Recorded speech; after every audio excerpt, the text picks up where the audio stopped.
flee capital Port-au-Prince as the besieged Prime Minister Ariel Henry was in Kenya signing an agreement allowing police deployment.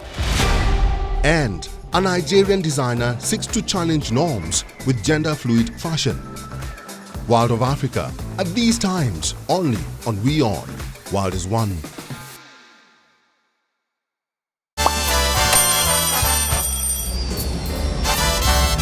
Vielleicht nur als 5%.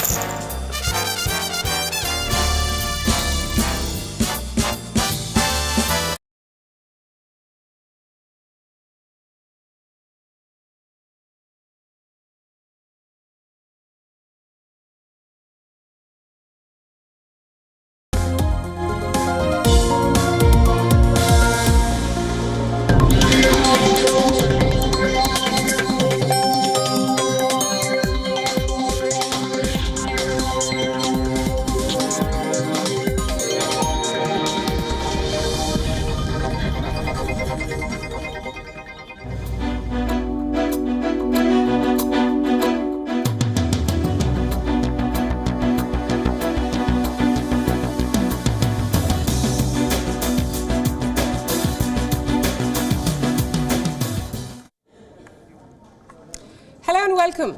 You're watching another episode of the West Asia Post. My name is Priyanka Sharma. On the show today, Israel skips the ceasefire talks in Cairo. Can global negotiators break the deadlock between Israel and Hamas? Red Sea tensions take an unprecedented turn amid questions on who damaged the critical undersea cables. Egypt makes a last-ditch effort to pull the country out of a decade-long economic crisis. And Saudi Arabia takes a leap towards modernization by relaxing rules on what women can wear to the beach. All this and more coming up on the show. Our top story, it has been more than 2 months since Israel and Hamas reached a truce deal. The 22nd of November 2023 was when a truce was last announced, facilitating a prisoner exchange and a few moments of peace in Gaza. But since then, the negotiations have time and again ended in a deadlock.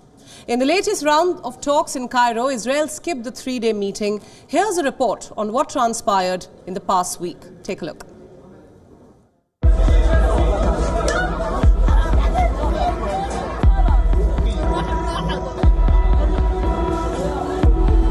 Over 30,000 Palestinians dead, at least 70,000 wounded, and no definitive number of how many are buried under the debris of Israel's military operations in Gaza. As the war in the enclave goes on, talks on a potential ceasefire have once again hit a dead end. The hope that world leaders had of a peaceful Ramadan in Gaza has quickly fizzled out.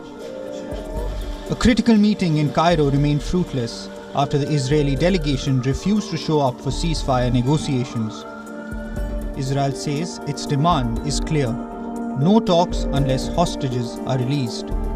But Hamas has also made its stance known: no hostage release until Israel stops the military aggression in Gaza. Regardless of the stalemate, Hamas leaders participated in 3 days of talks with officials from Egypt, Qatar and the US. But the discussions only remain lip service until Israel comes back to the table. The burden of brokering talks rests heavily on world leaders to break the deadlock and reach common ground on discussions. As the shadow of inconclusive talks looms large, word is awaited on the difficult road ahead. With the Muslim holy month approaching, Gaza continues to fall apart under an unprecedented war-induced crisis, riddled with starvation, skyrocketing death toll, and millions rendered homeless. A time-sensitive ceasefire agreement hangs in the balance, and the clock is ticking.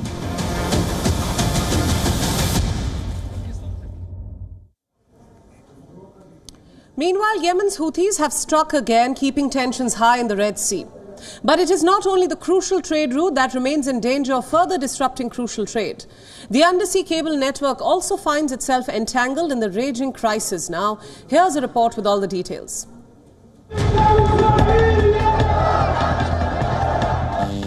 Day after day, week after week, the war in the Red Sea continues to intensify.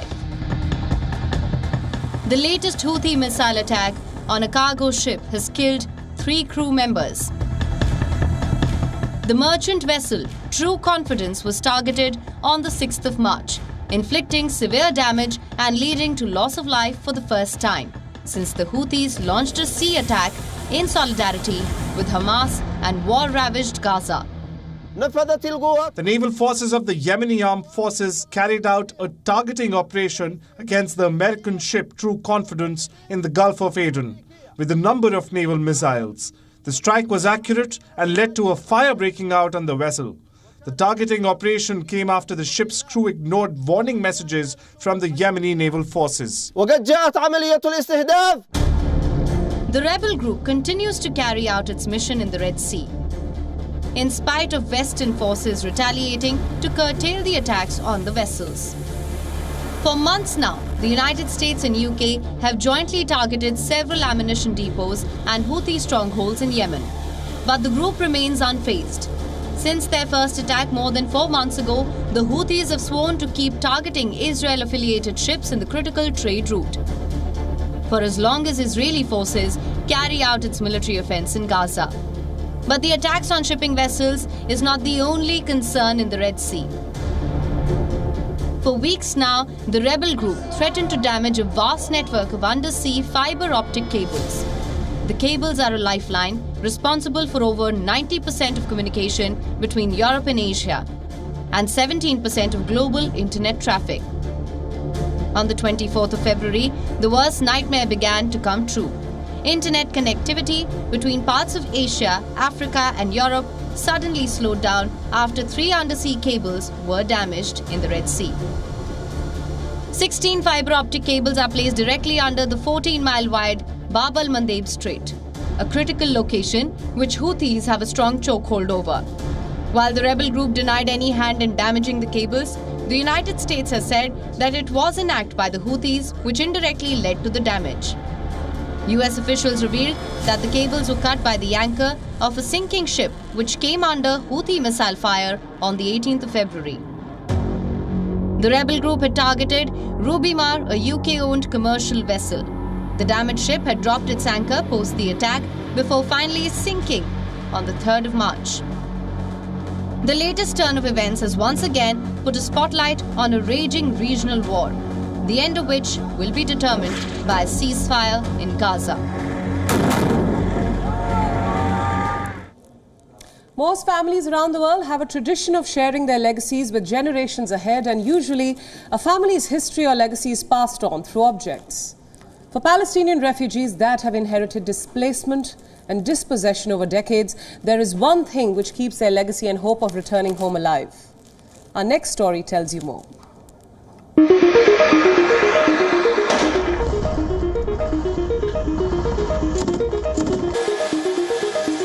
5 months since Israel declared war on Gaza, military operations in the besieged enclave have turned countless homes into rubble.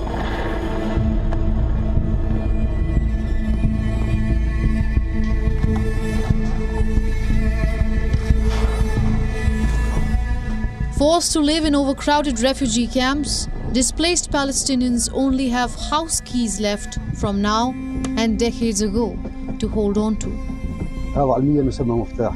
This is called a key for the world, but for us, we call it the dream of every person. The dream of building a house after fatigue, suffering and starvation. In one moment, the Zionists took our dream away, our children's dream away. And this is why it is linked to this piece of metal.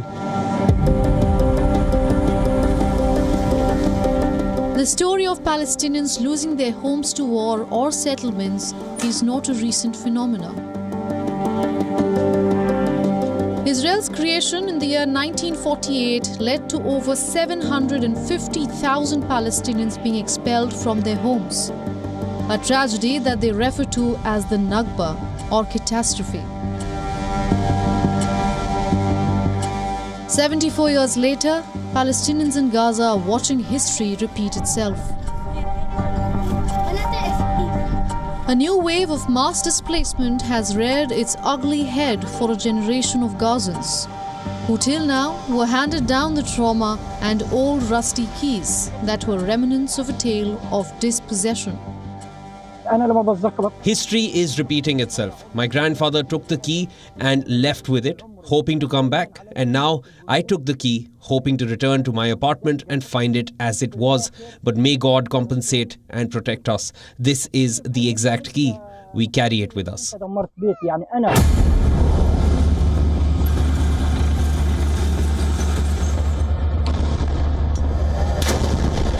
According to World Health Organization, Israel's military offensive in Gaza has destroyed or damaged up to 80% of the homes. Data cited by UN Office for the Coordination of Humanitarian Affairs reveals that about 65,000 residential units have been destroyed or rendered inhabitable. Another 290,000 have been damaged. As a result, over 500,000 Gazans have no home to return to even after the war. And these numbers are in addition to the existing refugees registered with the United Nations.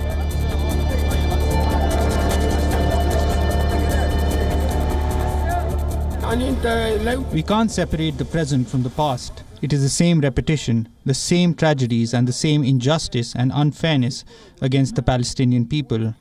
The Israeli occupation still continues the forced displacement of the Palestinian people. What you can see in Gaza is not far from this. Therefore, the story continues from 1948 until today, which means the Nakba, unfortunately, continues until now. We hope that one day the Palestinian people will be able to get their rights and put an end to this long occupation. In 5 months, 1.7 million Palestinians in Gaza, which is over 8% of the enclave's population, has been displaced.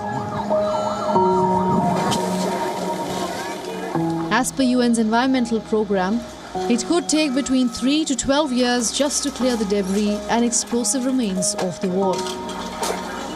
All that is left since 1948 and now are keys, old and new, that Palestinian refugees continue to hold on to, in the hope that they will someday be able to return to a home or whatever remains of it.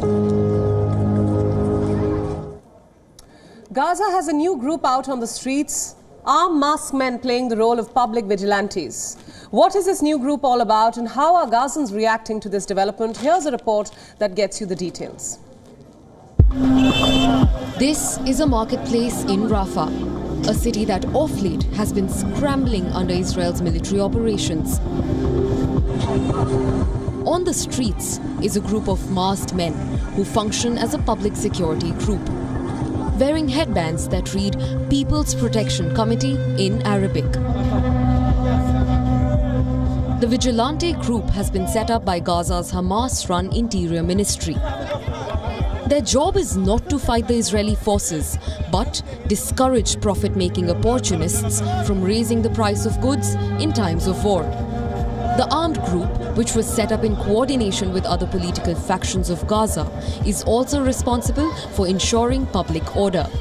We are a task force formed to protect citizens from the price hikes and the situation happening to us in this country. It was done through the Palestinian Interior Ministry and Palestinian factions popular on the streets of Gaza, and to follow up with the citizens and the price hike of goods and to solve our problems. We want to control the streets to ensure that there is still safety in this country. We are not leaving the citizens to face this evil posed by the war and those who support this war.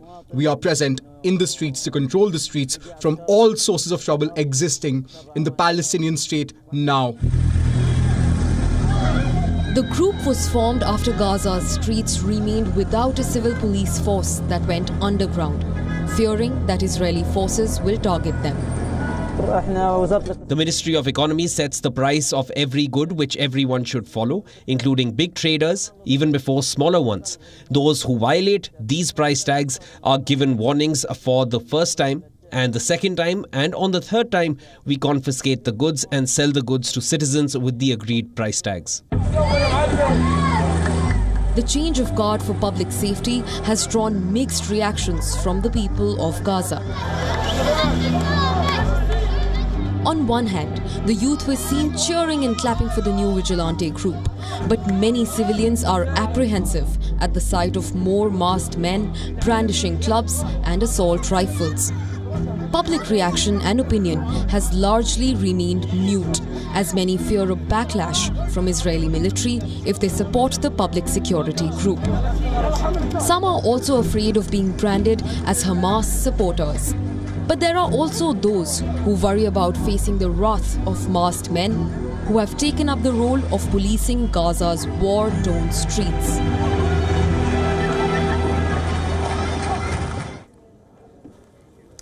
Amid war and regional tensions, Egypt is struggling to keep the country afloat. Just weeks ahead of Ramadan, the IMF has granted a massive loan to the Arab nation. But can Egypt's powers that be finally pull the country out of a decade-long economic turmoil? Take a look. For a decade now, Egypt's economy has crumbled under a myriad of challenges. The Arab nation currently reels under its worst economic crisis since the 2011 uprising. And now, the war in Gaza and Red Sea attacks impacting global trade each day. A new challenge pushed the country further into an economic crisis. But in a major relief, the International Monetary Fund has granted Egypt an expanded $8 billion deal. This, in addition to an additional $1.2 billion for environmental sustainability in the West Asian country.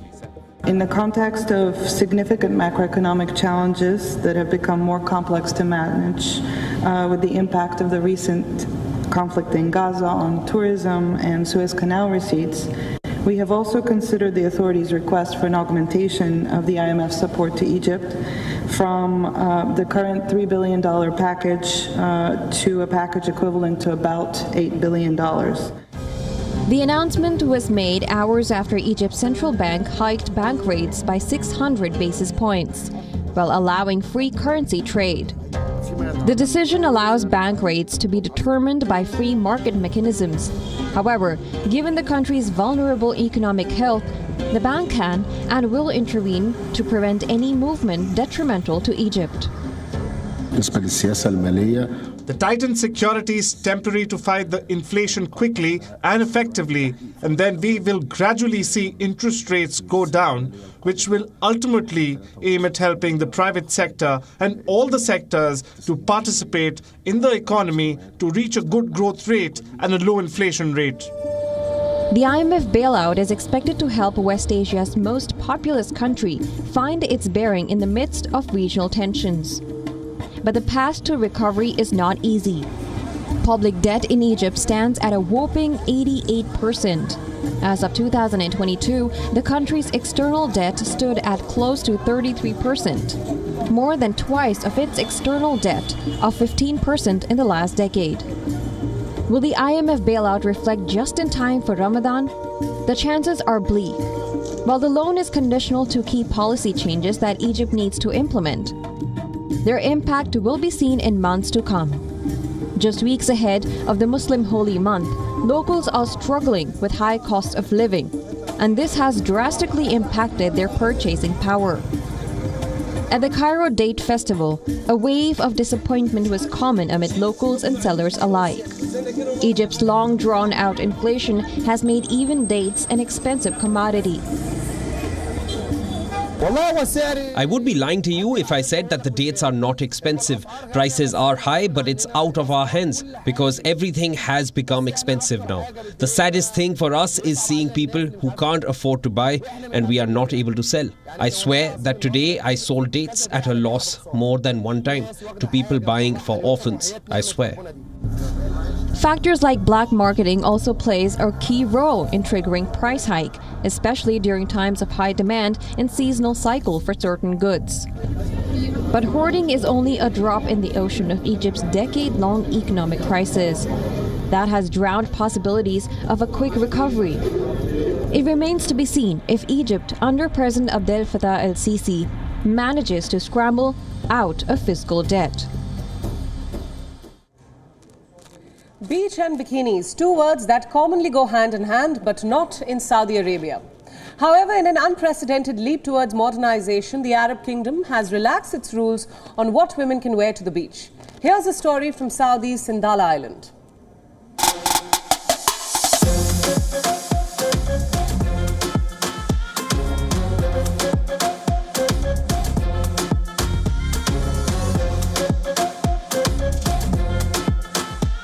Saudi Arabia has taken yet another leap towards modernization, after allowing first liquor store to be set up in Riyadh. The Arab Kingdom has now relaxed prohibitory rules against wearing a bikini. The conservative nation is known for its strict restrictions and dress code for women, which requires them to be covered from head to toe in public. But now, the island called Sindala will be the first to allow women to wear bikinis on the beach. Sindala is part of a mega developmental project which includes a plan to build a Red Sea hub on Saudi Arabia's northwestern shore. That would include a 180-kilometer linear city encased in reflective glass.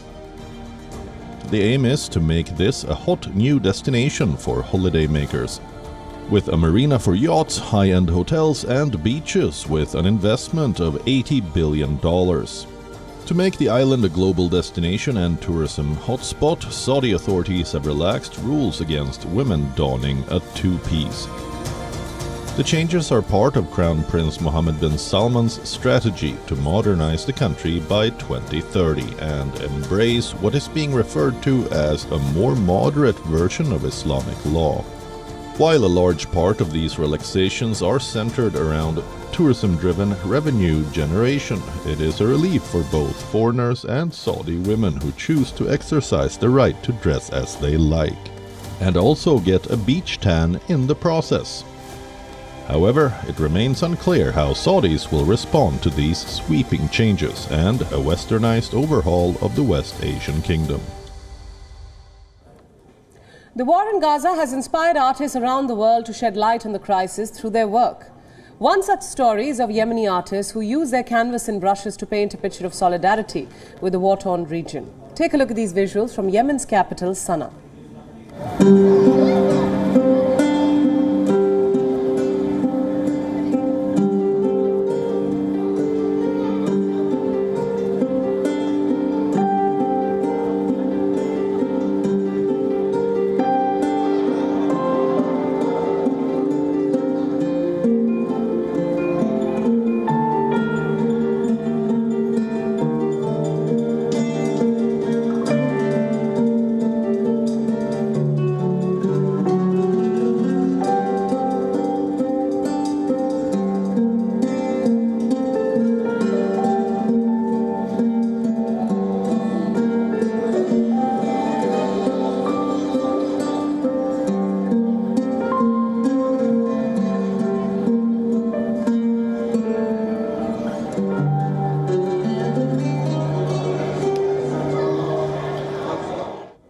And that's all we have for you on the show this week. We will be back with more stories from the region on the West Asia Post. Keep watching WION World is One.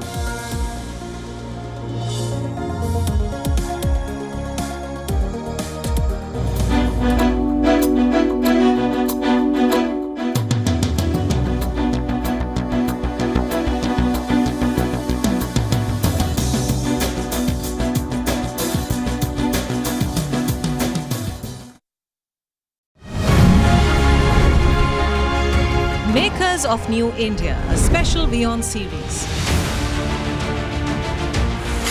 We are in a small town in southern India where big stories are written.